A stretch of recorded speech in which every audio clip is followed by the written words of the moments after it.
Près de 20 nouveaux décès et 3 blessés survenus lors d'une attaque dans le nord de la région de Tillabéri au Niger. Le 27 juillet 2021, le pays a été frappé par de violentes attaques attribuées aux djihadistes armés non identifiés. Le village de Aloukoira, situé près de la préfecture de Banimbangu, était la cible des assaillants venus à moto.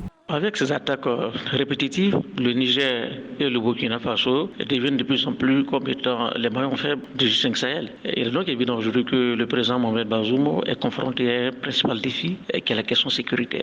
Depuis son accession à la magistrature suprême, donc il est donc important aujourd'hui que les patrouilles mixtes dans le cadre d'une coalition internationale puissent être engagées en vue alors de prévenir de telles attaques. Donc il faut renforcer le renseignement militaire à travers des stratégies d'identification par la méthode satellitaire, envers alors d'endiguer également tous ces fléaux et ces attaques terroristes répétitives.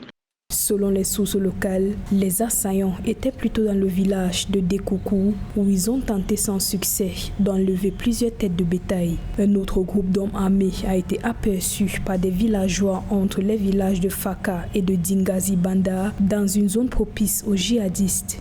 Cette énième attaque encore démontre de plus en plus l'urgence d'une coopération militaire sous-régionale. Il est donc important aujourd'hui que certains États s'accusent mutuellement en tant que tels, notamment lors de la dernière sortie du président Mohamed Bazoum en France, qui a accablé notamment les officiers militaires au pouvoir à Bamako d'être très laxistes dans la lutte contre le terrorisme en tant que tel. Donc s'il n'y a pas de dialogue entre les voisins, il est évident que la menace terroriste va davantage se prospérer dans notre zone, en fragilisant notamment non seulement les États dans lesquels ces groupuscules sont implantés, mais également toute la zone sahélienne et essentiellement les pays côtiers qui restent malheureusement dans la ligne de mire de ces groupes terroristes. Depuis quelques semaines, des menaces djihadistes se sont accentuées au nord de la région de Tillabéri à la frontière malienne. En moins de 2 semaines, au moins 34 civils ont été neutralisés en plein travail dans leurs champs. Mais les forces armées nigériennes ont réussi à maîtriser la situation avec notamment la neutralisation d'une quarantaine de terroristes le 11 juillet 2021.